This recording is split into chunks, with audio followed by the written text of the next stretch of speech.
मालमत्ता खरेदी विक्रीसाठी सार्वजनिक सुट्टीचा अडथळा राहणार नसून राज्यातील दुय्यम निबंधक कार्यालये 4 सार्वजनिक सुट्टीच्या दिवशी सुरू ठेवण्याचे आदेश देण्यात आले आहेत। सार्वजनिक सुट्ट्यांमध्येही नोंदणी कार्यालये सुरू ठेवण्याचे आदेश देण्यात आले आहेत।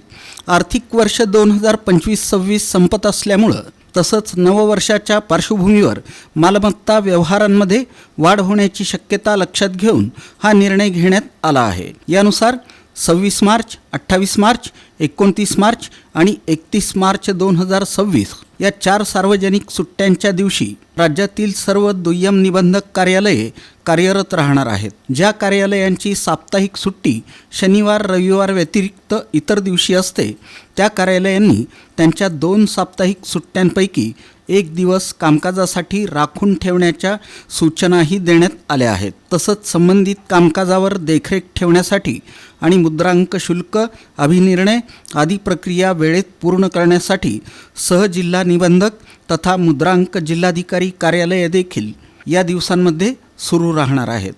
याबाबत मुद्रांक जिल्हाधिकारी श्रीराम कोळी यांनी माहिती दिली। ही सूचना नोंदणी उपमहानिरीक्षक मुख्यालय उदयराज चव्हाण यांच्या स्वाक्षरीनं जारी करण्यात आली असून संबंधित सर्व विभागांना आवश्यक ती कार्यवाही करण्याचे निर्देश देण्यात आले आहेत। नमस्कार सर्वांना।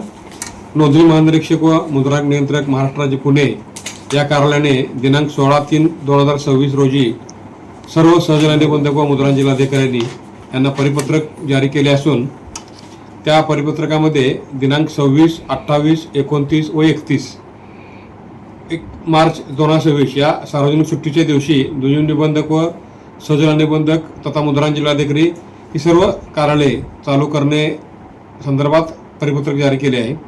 मी सर्व लोकांना व पक्षकारांना आवाहन करतो की आपण ह्या सार्वजनिक सुट्टीच्या दिवशी सब रजिस्ट्रार ऑफिसमध्ये उपस्थित राहून आपल्या दस्ताची नोंदणी करावी।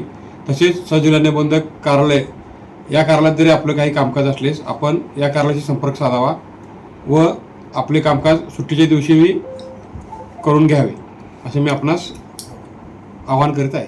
धन्यवाद।